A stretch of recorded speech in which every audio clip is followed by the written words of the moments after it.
Welcome to the evaluation of our music video Brown Eyes by Beyonce. My name is Beatrice Arredondo. And my name is Rashani Pereira. We are A2 Media Studies students at St Anne's Catholic High School for Girls. We will be addressing 4 main questions in this evaluation.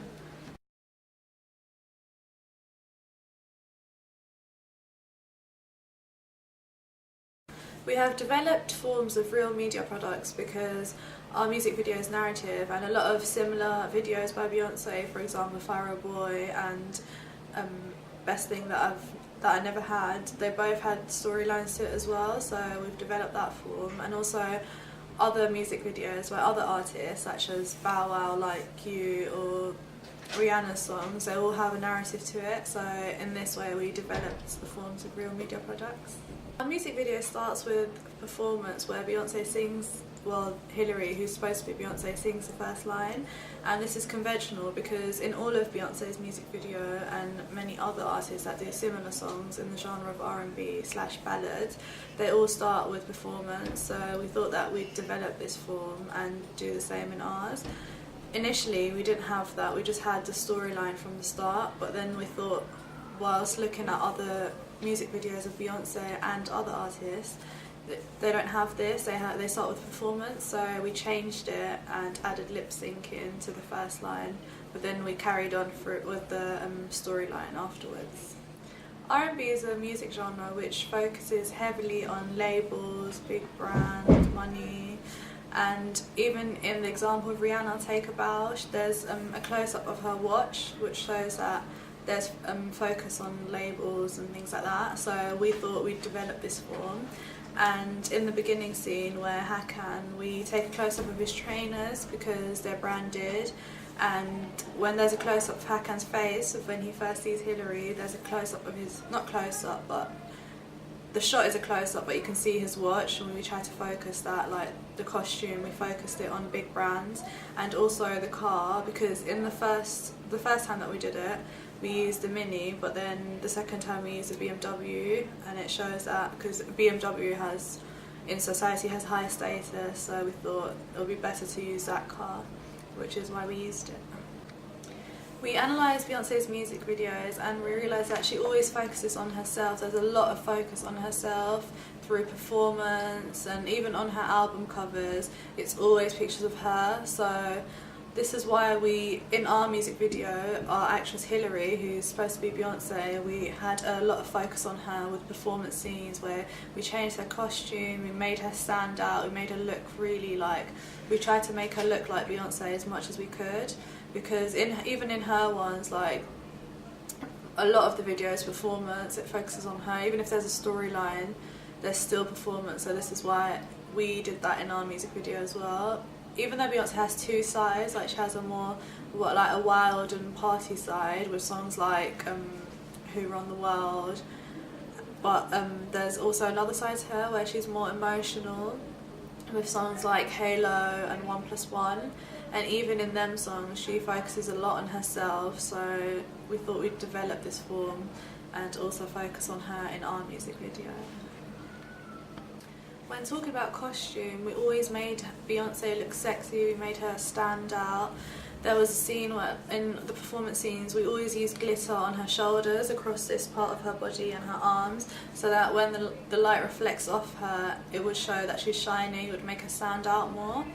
And even with her clothes, we tried to make her look as attractive as possible. We had like the greeny turquoisey dress, it was really big, it had sparkles on it, and her jeans in the night scene, you could see that there was like diamonds on it, and we just tried to, the costumes that we chose, we tried to make her stand out as much as possible. In the costumes where there wasn't any glitter or anything, we tried to make them look sexy, like the short silk dress, which was like a cream colour. It was really short and it made Beyonce, like, it made her look attractive to her audience, which she always does because she wears a lot of short clothes. And with the black dress as well, even though you couldn't see the length of it, it was a strapless dress which just goes across the top half of her, so it made her look more sexy, which is why we did this. The hair and makeup, we changed it with every dress, with every costume that we did. We changed her hair and makeup to make her look different, to show all different sides of her, and the jewellery that we did, that we chose for her with earrings, we always changed them, but we made sure that they were always sparkly. Even if her costume was a bit less like done up, like in the park scene, we still had big earrings on her to make her stand out more than maybe the other partner of her, Hakan. In our music video, we consider the theory of the male gaze put forward by Laura Mulvey, in which she states that a woman always has to look appealing to the heterosexual male audience. So we try to do that by focusing the lighting and camera on Hilary, our actress, and the way in which she dressed and the type of shots that we took. For example, in the second rough cut, we had a camera shot of an upwards tilt of Hilary where she was wearing a short white dress in the dinner scene. However, through this it made the dinner scene too long, so we had to remove it. But we also have other ways in which we objectify her.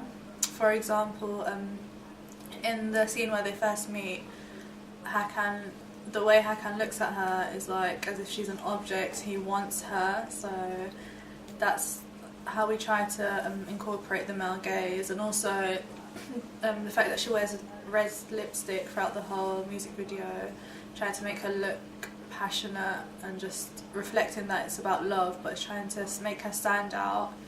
So yeah, this is how we incorporated the theory into our music video. When doing our research, we came across an interview of Beyonce where she explains how her album Sasha Fierce reflects two sides to her.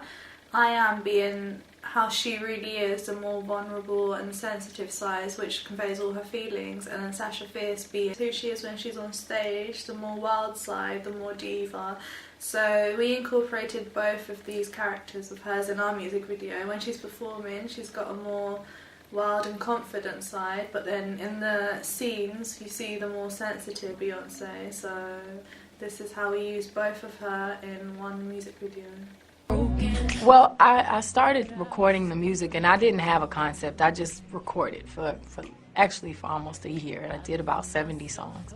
And during the process, I realized something that is really, something that I go through. I have two different sides to my personality, and it's when I'm on the stage and it's who I really am.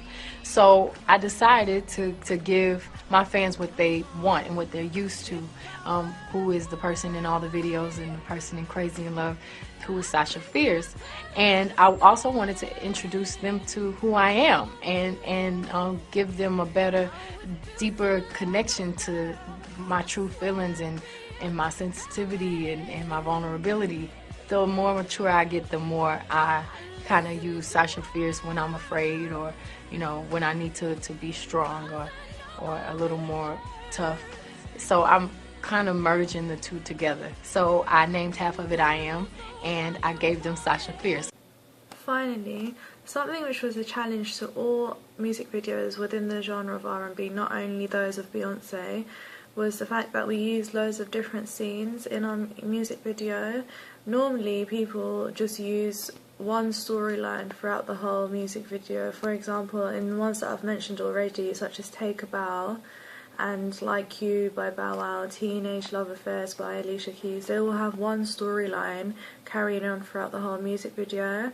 However, because we wanted to relate to the lyrics of our song in the music video, we thought that would be a nicer idea to have different scenes, as it's all about their memories. So it shows their relationship at different stages, and through showing their relationship at different stages, it allows us to show Beyonce in different characters, how she is at different points, and the way she acts and the way she dresses.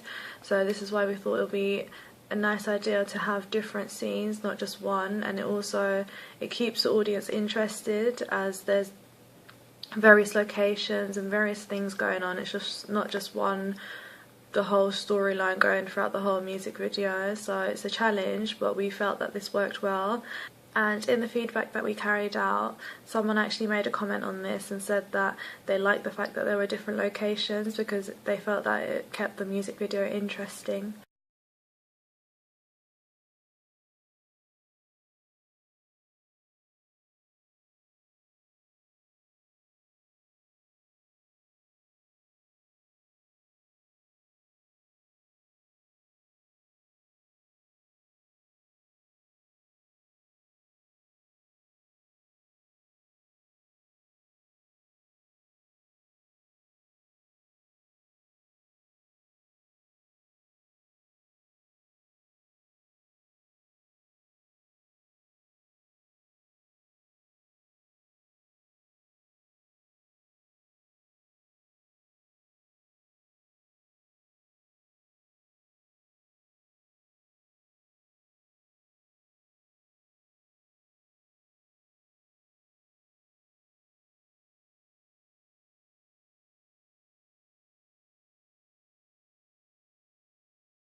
This year we have realised that the audience feedback is a big part of our work, as it helps us a lot with making decisions and making alterations to our music video. It's a lot easier that our target audience this year is young adults, which are people at our school as well, some of the people at our school, and a lot of our friends and family are within this age group, so it's easier to get feedback because we know a lot of people of that target audience.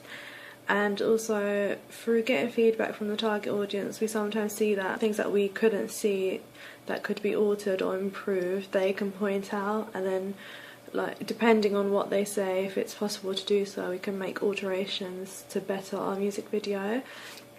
And we tried to get feedback on as much as we could, on like most things that we did, because we thought that through getting more and more feedback we could improve our video more and more, whereas last year we only got feedback on some of our products, such as the rough cut, but this year we got feedback on the film treatment and any alterations that we do. We got feedback step by step rather than collectively, not just like not doing the whole rough cut and then getting feedback, but doing rough cuts of certain sections of our music video and then getting feedback so we can edit them as we go along, rather than producing the whole music video first and then getting feedback, because then it would be easier for us to make the alterations. And we could make more alterations as well, as it's section by section, so people can, as we alter, they can suggest more improvements. So we thought that this was very helpful. There are multiple ways in which we gained feedback. We gained feedback through things such as WhatsApp, through text messaging, through email. We put our music videos and film treatment on Blogger, on Facebook. We took videos of people commenting on our products, and we took print screens of what people had told us. We thought that it'd be nice to have different ways of gaining feedback, not just asking someone what do you think of our product and then making improvements, but actually having evidence, like recording, and even Facebook, because there's so many people, and YouTube, there's so many people out there that might want to see our music video and suggest improvements, but we might not ask them. So when putting it on Facebook and on YouTube, we target a wider audience, so we get more feedback to improve our music video.